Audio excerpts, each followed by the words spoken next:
This is something of a follow-up from my last video, but as often with these sort of longer videos, and it will be a bit longer, I'm covering external, wider issues as well. Um, I'm going to start with a few observations, and bear with me because there is a lot of things I want to cover here. I think that it's fair to say that there is no conflict in the world that is as polarizing as the conflict between Israel and the Palestinians. I can't think of any. I mean, there are other long running conflicts and conflicts with very deeply entrenched origins.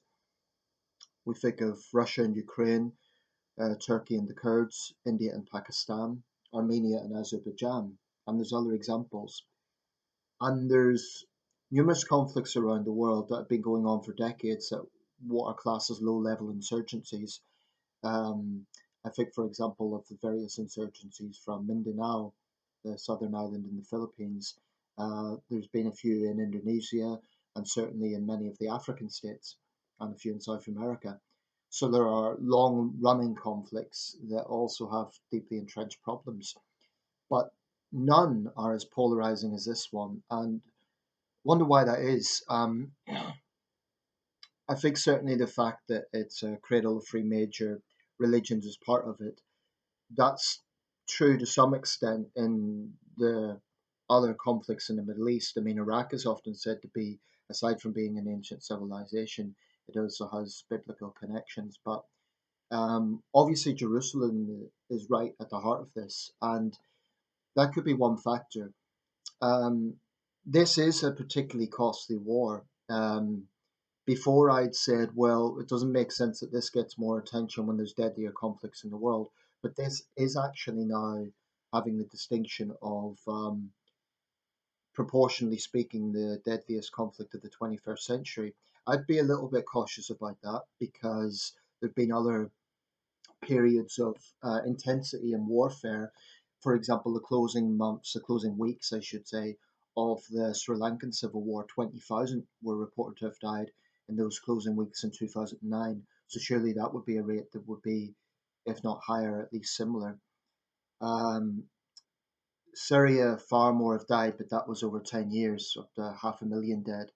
And I'm not going to just list off all the conflicts of the century. It is something I've studied a bit, but the focus I want to make on this video is my own feelings because I wouldn't say I've changed. I feel I've been consistent, but I must admit, got find it harder and harder to be sympathetic to the Israeli side because as this goes on, one has to ask what is the outcome here? What is Israel's final goal? Is it the elimination of Hamas, which they've stated, to make it no longer, to permanently make them not a threat? Well, if that's the case, even Israel at this point must know that is practically impossible. They themselves have said that Hamas blend into the civilian population. They have those extensive tunnels under Gaza. Now, even if those tunnels are destroyed, even if thousands of Hamas fighters are killed, bear in mind this is funded by Iran. Iran is a powerful regional force. So even if they destroy Hamas in Gaza, what's to prevent another Hamas rising up? And it's one of the tragedies of this conflict that it seems to have no end in sight. And yes, there's the Israeli side as well, which I'll come to. But I'm reading a book at the moment, Palestine, Peace, Not Apartheid, by former American President Jimmy Carter.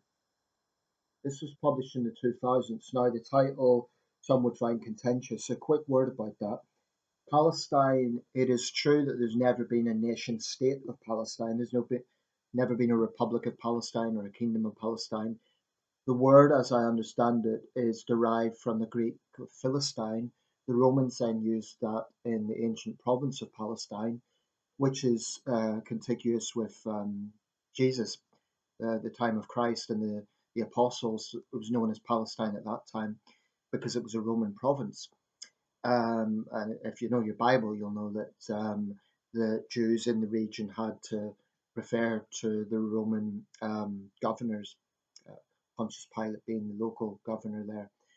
Um, So that's where that word comes from. And more recently, it was the British Mandate of Palestine, until, of course, we helped to create the modern state of Israel. The fact that we did, in fact, play a key role in that, the Balfour Declaration. Um, Incidentally, former Prime Minister Arthur Balfour's portrait was vandalised recently in Cambridge, just showing the reverberations this conflict has, and how he, perhaps more than any other British statesman, is tied to it. Balfour is an interesting character. He's not deemed to be a great prime minister, and actually, the Balfour Declaration was made in 1917, long after his premiership, when he was Foreign Secretary. But it goes to show that decisions made by British leaders can have international reverberations. Um, and the word apartheid would be very contentious here. Nevertheless, the point I would like to make is Carter himself, a very pious man, um, has a very big interest in this. He helped secure the Camp David Accords between Israel and Egypt, between Begin and Sadat in 1979. Begin and Sadat did not get on with each other. So it's a testament to Carter's diplomacy and statesmanship that he achieved that, along with the Israelis and Palestinians. But the point here is he certainly has experience. He knows what he's talking about. And the book is not biased. You'd think coming from an American president, it would be very pro-Israel. Not necessarily. He doesn't mince his words with some of the key issues here. Having said that, this was written in the mid 2000s, so before the current crisis. There is implications of what has just happened with this aid convoy. Whether it's a turning point or not, like I said in the last video, remains to be seen. This was the headline in yesterday's Eye.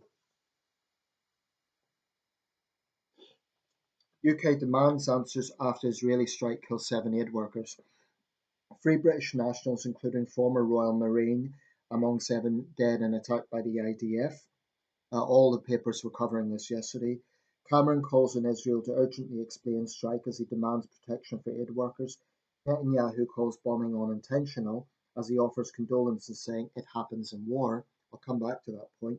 World Central Kitchen relief convoy was hit by missiles 3 times, according to analysts. Victims also include Palestinian, US, Canadian national, and citizens of Australia and Poland. Al Jazeera, not surprisingly, has been covering this. Now, some will say Al Jazeera is just it's always anti-Israel. I think they do have an anti-Israel narrative, but the question has to be asked: how can Israel, with all its modern technology, mistake an aid convoy for anything to do with Hamas? I mean, the logos of the World Central Kitchen, which are quite distinctive, were painted on the top of these vans or on top of this convoy. So I don't see how that could be mistaken for anything else. They might say Hamas fighters are in the vicinity, or they often use aid convoys as cover. If they go down that line in their, by the way, internal investigation, then the question will be, are they smearing the victims, basically? I mean, I do have a problem with this. The first responsibility of any government is to protect its citizens. Now, some would argue that's what Israel's doing with this entire campaign. But the British government also has a duty to protect its citizens. And 3 of these men were British. There were 7 killed, 6 men and 1 woman. And if this was an isolated incident, it could be dismissed as a tragic accident. But this has happened before. Well over 100 aid workers have been killed in Gaza, 136 journalists, thousands of civilians. That is unacceptable. And it cannot be a case that Israel keeps getting to make excuses like, oh, we're sorry this happened, it's a fog of war. Well, either that shows that their military intelligence isn't up to scratch. Indeed, there are questions about October the 7th itself. Why were they complacent on that day? Now, I don't get into conspiracy theories about it being some sort of inside job. I don't accept that. But I do think the guard was down because it was a Jewish holiday. Um, but yeah, I mean, why did this happen? And I don't think it should be an internal investigation. I think it should be an independent investigation. I don't think we should accept an internal investigation.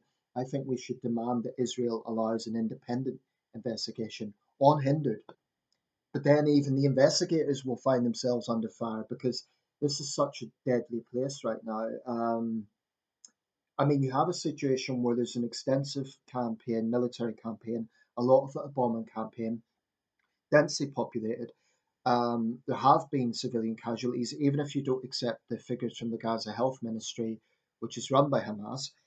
Even if it's not 32,000, let's say it's 20,000, that's still a hell of a lot of people in a relatively short space of time in less than half a year.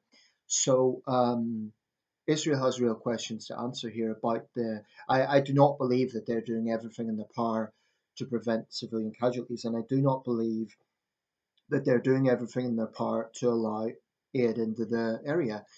I recently was debating with a pro-Israeli woman um, about this issue, and she said, "Well, Israel is doing everything it can to allow aid in, but of course they have to check all the convoys that isn't arms for Hamas."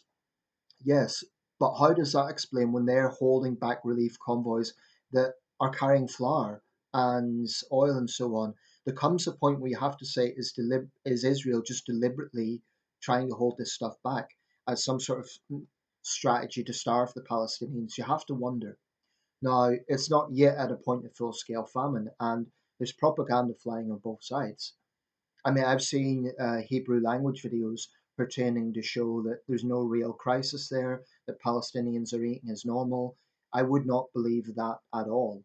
I don't frankly believe Israeli sources entirely at this point.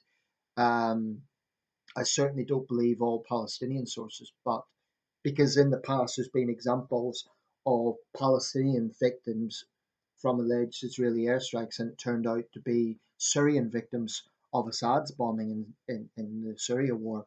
So, particularly in this part of the world, we need to be very, very cautious about the information we're looking at. But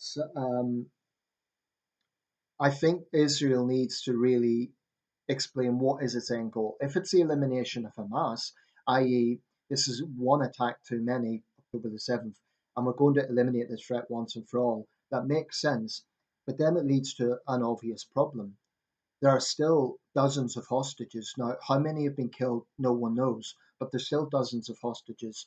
And incidentally, they're not all Israelis. Some of them are international citizens, German nationals, Americans. So Israel needs to prioritize that. I'm not sure that they have. There's growing anger within Israel against Netanyahu's government that the relatives of these people feel they've been sidelined, and it's kind of a secondary thing in this campaign. Um, there is an inherent problem. Israel's publicly said they want to eliminate Hamas once and for all. But if you're basically publicly saying to the very people who are holding the hostages, we're going to kill you, but you know, give up the hostages first.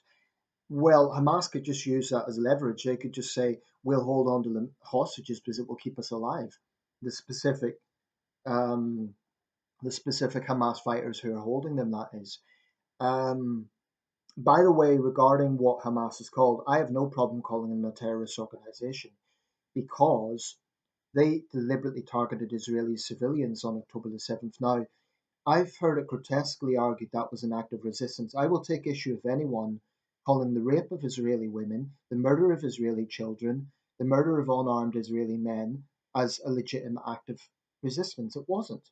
It was a terrorist attack, and one of the largest ever, in fact. Also, bear in mind Israel's a small country, so I don't think we can underestimate the effect that would have. Proportionally speaking, that would be like 50,000 people dying in the United States or thereabouts. You can imagine the psychological effect that would have on any country. So I do think there is raw anger within Israel and certainly within the hawks of Israeli politics to just have blind revenge. And if that means blitzing the place to smithereens, I do think there is some of that mentality there. But they have to kind of allow aid and so on in order to keep on side with international PR. Here's the thing, I will say this right now. I am definitely getting more and more sympathetic to the idea that we should cut off funding to Israel, suspend funding, at least temporarily, to put pressure on Netanyahu's government. Biden's supposed to be furious with Netanyahu behind the scenes, but there's increasing pressure on both Biden and Sunak to go further than just words. You know, we called in the Israeli ambassador after this, um, but it could be argued, you know, we are funding Israel significantly in millions in arms. Um, We could be in this perverse situation where potentially British weapons are killing British civilians. That's unacceptable. Now, pro-Israelis will say, well, this is an accident compared to Hamas deliberately killing civilians. But how many accidents is Israel going to be allowed to get away with? A while back, they killed 3 Israeli hostages, 3 men who were clearly hostages, had their hands up. They were killed. I do think there's trigger-happy IDF troops. I think that's obvious.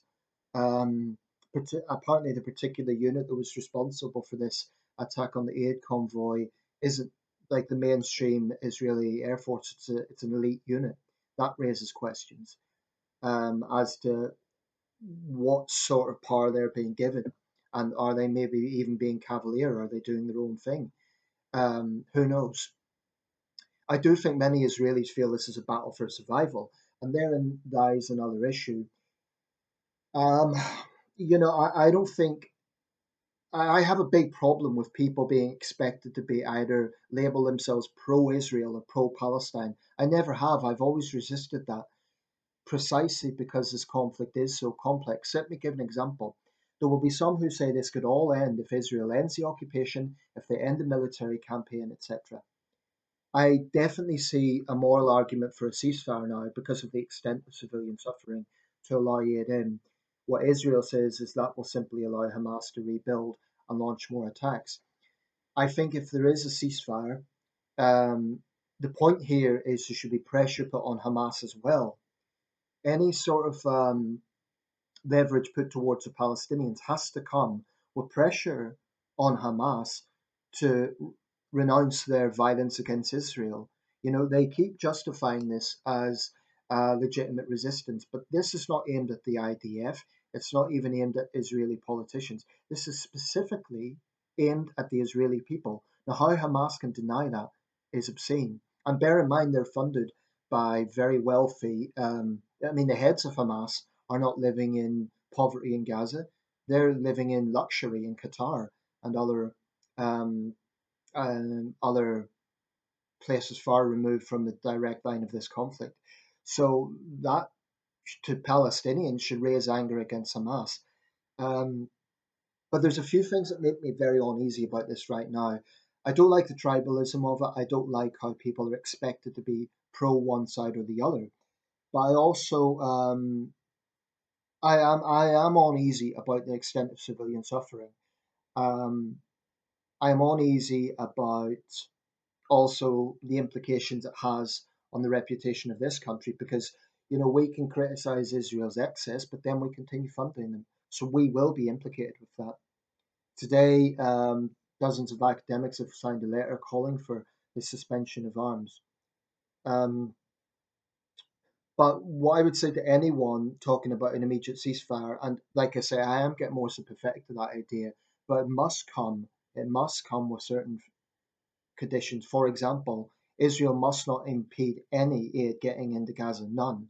That should be part of it. But there should be pressure put on Hamas to publicly say that they're not going to engage in any more attacks against Israel. This almost sounds like naive. I can hear myself saying it because it's a terrorist group, and they can't be trusted to promise that they won't carry out another October the 7th.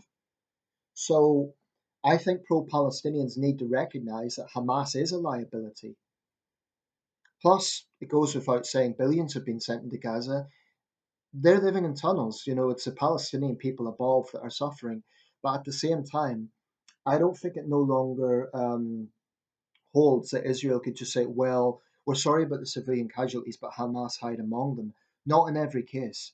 And yes, it's densely populated, which inevitably makes the nature of this war very, very difficult. But I don't think Israel can keep being given a blank check to just make excuses whenever civilians die every single time. Um, Absolutely, Hamas has blood on their hands, including the Palestinians. But honestly, you can't expect the Palestinian family who've lost everyone to not feel some anger towards Israel for that. I think there will be Palestinians who will be feeling anger towards Hamas for provoking this war, but also anger towards Israel for the extent of what's happening. And I do have a problem. I mentioned things that make me uneasy. I do have a problem with pro-Israelis in the West who they do seem to be desensitized to the extent of Palestinian suffering, or they'll say, well, it's all the fault of Hamas. There is a desensitization there. I've even seen some very tasteless sort of memes like, oh, Hamas are getting their ass kicked right now.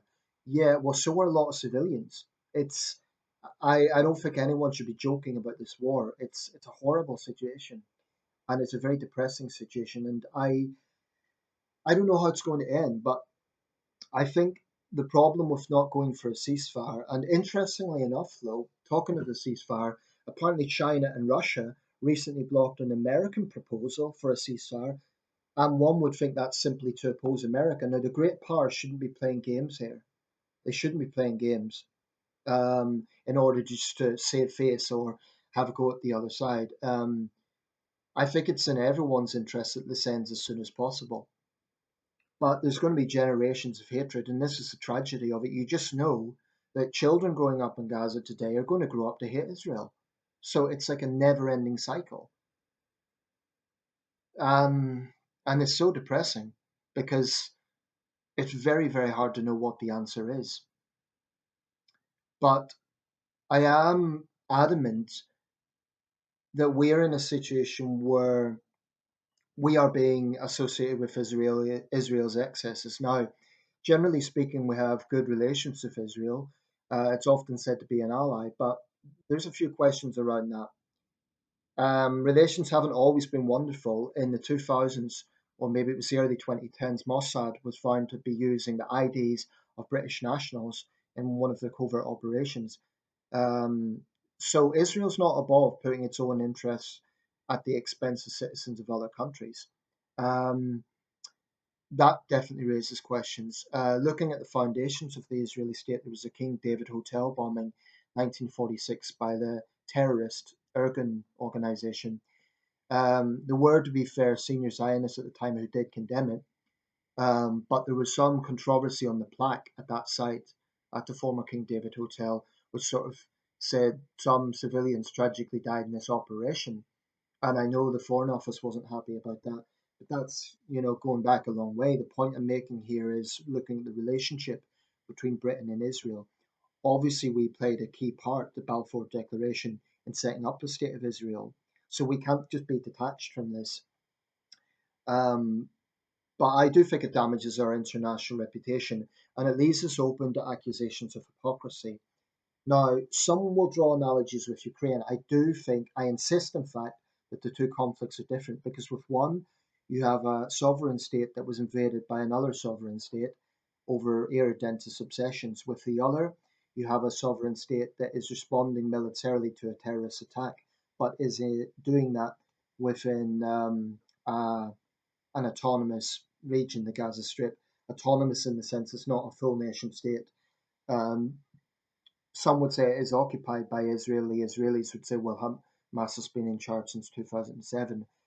I I still believe that two-state solution is the best solution in the long term. But you know, you'd then be asking Israel to live with Hamas, a group that unequivocally wants its total destruction, and you'd be asking the Palestinians then um, to just be okay with the extent of destruction that has happened. I think both positions are unreasonable. I do not think this is comparable to Russia and Ukraine. I think they're very different conflicts, and I think we should step away from making those analogies. Um, but generally speaking, we do leave ourselves open for hypocrisy if we say, well, we're funding the Ukrainians to defend themselves from Russia.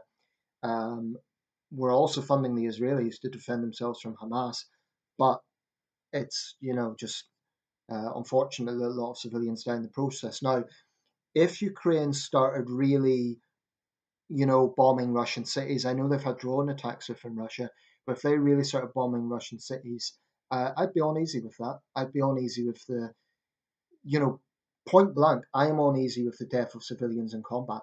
That should just be a red line that any party involved in combat should not cross. Um, but I think the two conflicts are very different. Now, I'm going to round up this video, just thinking about space, with the issue of free speech because it's been brought up on my videos. On the last one, in fact, one of my subscribers said she left a comment on Talk TV. I don't think she'll mind me mentioning this, where she was criticizing Israel, and her comment got censored. I do have a big problem with the automatic attitude that some pro-Israelis have and some hardline Zionists have, that all criticism of Israel should be deemed as anti-Semitism or conflated with anti-Semitism. I have a big problem with that. There must be freedom to criticize the state of Israel or any other country on the face of this earth.